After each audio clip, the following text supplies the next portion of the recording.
රජතුමනි අපි ජේසු ඇල්ලුවා. මොකද්ද ඔහුට ඇති චෝදනාව? දේව අපහසයට මොහුට චෝදනා තියෙනවා. ඔහු දෙවියන්ගේ පුත්‍රයා කියලා කියා ගන්නවා. දෙවියන්ට තිබුණ දේව මාලිගාව කඩලා දැම්මා. ඔබ වහන්සේට අපට අපහාස කළා. මිනිසුන්ව රැවට්ටුවා. මොහු යක්ෂයාව බැඳගෙන වැදගන්නවා. දෙවියන්ට අපහාස කරනවා. මොහොත මිනිහෙක්. හැමෝම දැනගන්න ඕන. වැඩිහිටියන්ගේ ශ්‍රේෂ්ඨාධි අසරිකී ජේසුව විනිශ්චය කරනවා. පිලාත් රජතුමනි දැන් මොකද්ද කරන්නේ මොහොත? ඔහු කියනවා ඔහු අපේ රජෙක් කියලා. මිනිසුන්ව කරලකට වෙනවා. ඔබගේ නම අසරති ජේසුස්. මට කියන්න. ඔබ රජෙක්ද? නුඹේම ජාතියද? තියෝද නුඹට මාව බාර දුන්නේ එහෙම කියලා නේද? ඔබගේ රාජ්‍ය මෙහෙද? මාගේ රාජ්‍ය මේ ලෝකයට අයිති නැහැ. සීසර් තීරණය කරලා තියෙනවා. පාස්කු මංගල්‍ය වෙනුවෙන් සිරකාරයෙක් නිදහස් කරන්න. මොහොත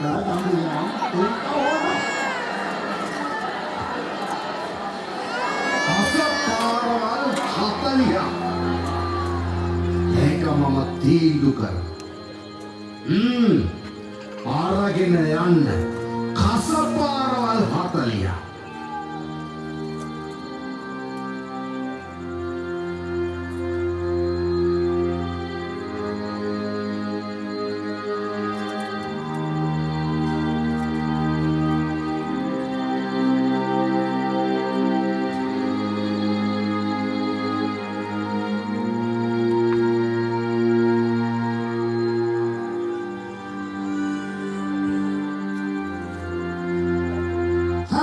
රාජකයටම ඔටුන්නක් ඕන.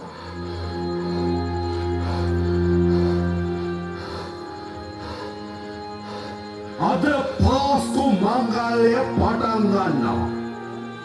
ඔබගේ අධිරාජ්‍ය සීසර්ගේ හොඳ හිතකින් ප්‍රසන්න ක්‍රියාවක් ලෙස ඔබ විසින් තෝරන හිරකාරයෙක් අද නිදහස් කරනවා. මම ඔහුව තෝරා දෙන්නම්. ඔබලට තියෙන්නේ එක්කෙනෙක්ව තෝරා ගැනීම. භයානක මිනිමරුවෙක් කැරලිකාරයෙක් වන බරබ්බාස්. නැතිනම් ඔබගේ රාජ්‍යයයි හඳුන්වන තැනැත්තා වන මේ දේශකයා. ඔහු දේශකයෙක්වත් අපේ රාජෙක්වත් නෙමෙයි. සීසර් රාජ්‍ය හැරෙන්න වෙන රාජෙක් අපිට නැහැ. ඔබයි තීරණය කළ යුත්තේ.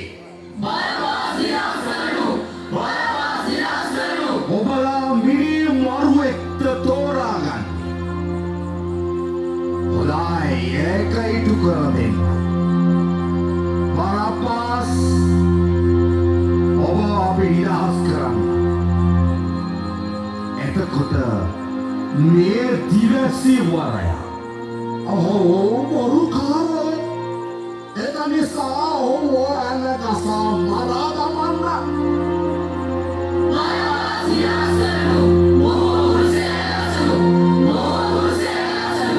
හොඳයි. ඔහුව කුරුසියේ ඇනගසා මරන්න තීන්දුව කරනවා. ඒ තීන්දුව ඔබ අනුවයි මම දෙන්නේ.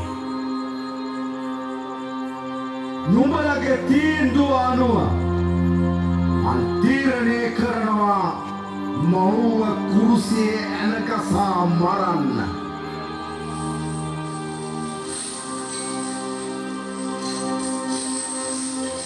ඔබ නිදහස් බරබ්බාස්.